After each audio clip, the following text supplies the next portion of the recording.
Welcome back to Ask Dr. Rick on 590 The Fan, KFNS. If you have a question for Dr. Rick, please head to facebook.com/Ask Dr. Rick Lehman. Also, you can follow him on Twitter. Ask Dr. Rick now. Back to the show, presented by Bellman Buick GMC.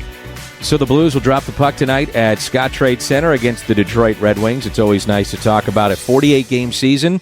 Better than no season. Dr. Rick Lehman is with us. It's Ask Dr. Rick here on 590 The Fan. I'm Dan McLaughlin. And, Doctor, when you think about a 48-game schedule, I would assume for any doctor, any trainer, they cringe when they think about a 48-game schedule condensed like this and what these players are going to be dealing with here in the next few months. You got a lot of issues. Number one, you had 1 week of training camp. And if you think about that, the athletes probably knew, hey, we're going to be back. We think we're going to be playing, so they're staying in shape. But it's not the same as going to training camp, and it's not the same as training with your team. So 1 week of training camp, and then you're going to start your NHL season, and then you're going to play a lot of games in a short period of time. Dr. Nightmare, no doubt about it. Concussions, big in the sport too. Well, I think you're going to see every kind of overuse injury.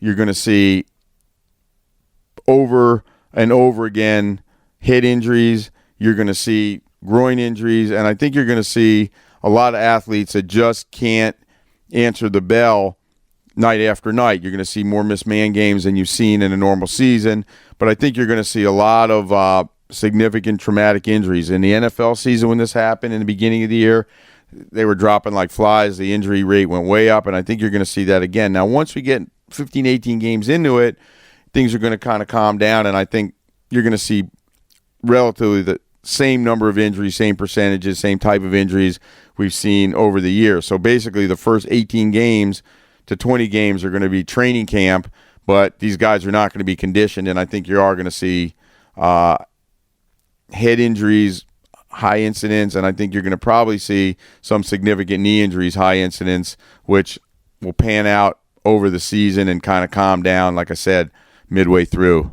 My assumption is that concussions in the NHL are up because of the strength of these guys. They're bigger. The speed is obviously increased over the years. We know more about concussions. How do you curtail those? I mean, and I'm sure you've been on panels and boards and have been asked about it time and again. How would you as a doctor say to Gary Bettman, hey, I would take a hard look at this type of helmet or maybe take a look at doing this with the game? How do you try to curtail that?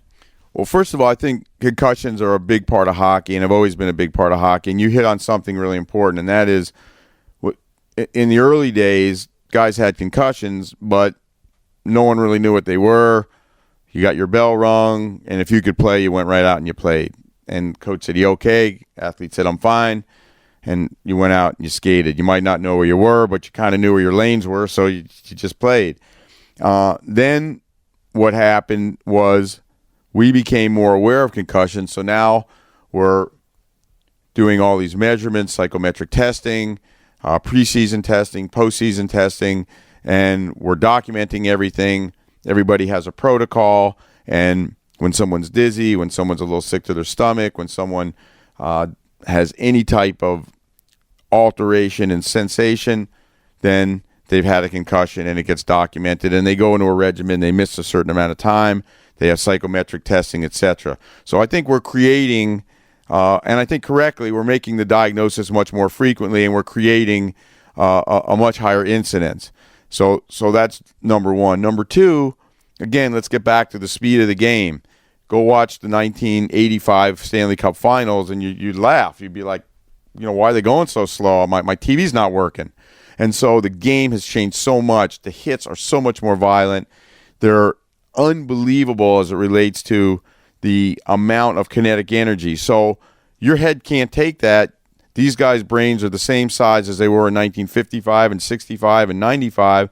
And so that trauma has created an unbelievable increase in the amount of stress in the brain. And so these hits are basically resulting in concussions, and the concussions are going to become more violent, and the incidents are going to become higher, and we're going to continue to have to watch it. So what's the answer? The answer is doing one of a few things. Limiting the checking in the NHL. I don't see it happening. It's part of the game. They've changed the defensive component of the game, so you can't clutch and you can't grab. So they've basically increased the speed of the game by doing that. So if you're coming across a blue line and the defenseman can grab you and slow the game down, the chances of having just a malignant hit are much less. So that's the first thing. The second thing you could do, which I don't think is going to happen, is you can take the helmets off. No one's going to cross-check you in the face if you don't have a helmet on. I don't see that happening either. I think if you go and you say we want to take all the helmets off, we're going to have the same argument as when we tried to put the helmets on, and it's going to be a big battle. So I think the real answer probably is saying that you can't, almost like the NFL, you're going to have to make a rule that says you can only cross-check somebody or check somebody if they're in so many feet of you to begin with, so you don't get that running start. Now, when you see someone get boarded, it used to be boarding was terrible. Guys would just be full speed, boarding, you went down in a heap, they dragged you off the ice, boom. Now, you can't really do that anymore, but if you're right behind the athlete, you can cross-check them. You can cross-check them from the back, but you can't board. And I think if you make the rule so the checks can only be in a certain amount of feet, then I think you're going to be able to stop the severity of the hits. But when you see two guys skating, someone's looking down and somebody gets cross-checked or checked or hip-checked, and they never see it coming, that almost always is going to result in something bad. You're listening to 590 The Fan and Ask Dr. Rick, and Rick Lehman is with us. I'm Dan McLaughlin. We'll be doing this every Saturday when we can, if we're not preempted by Illinois football or basketball. But, Dr. Rick, I found it to be incredibly interesting. I asked somebody in your profession one time, I said, give me the toughest St. Louis Blue you've ever seen. And I was floored by this response. And you were around when this guy was in his heyday, number 16, Brett Hull. And he said, this guy is probably the toughest hockey player I've ever been around. He said, because he pays the price to score goals. Who are the toughest guys you dealt with in hockey? Well, I think Brett was an amazing athlete. He was tough. He played hurt. He was a guy that I wouldn't say was the best condition, but I think on the ice he absolutely did pay the price. And I think that he did commonly get just annihilated because the way he would play, he would set up for a shot and he would do whatever he had to do. Never didn't play much defense, so kind of missed that part of the game. But Jeff Courtnall, another guy you just watch him get hit. Al McGinnis, still with the Blues. These guys were they were Iron Men. They were so tough and they played so big. Twister, another guy, wasn't on the ice a lot, but when he was on the ice, fearless, just a guy who would play hurt. You couldn't get him off the ice. So I think there were a number of guys in the heyday, and I think the athletes today, you watch these guys, they play, and hockey players are by far your toughest athletes, I think. I think they play hurt. It's hard to get them not to play. It's hard to sit them down. They're just ready to rock. And I think those guys were just, they would do anything you asked them to do. If they were hurt, they never would tell you they were hurt. You'd have to go seek them out. And if you didn't seek them out and sit them down, they were going to play.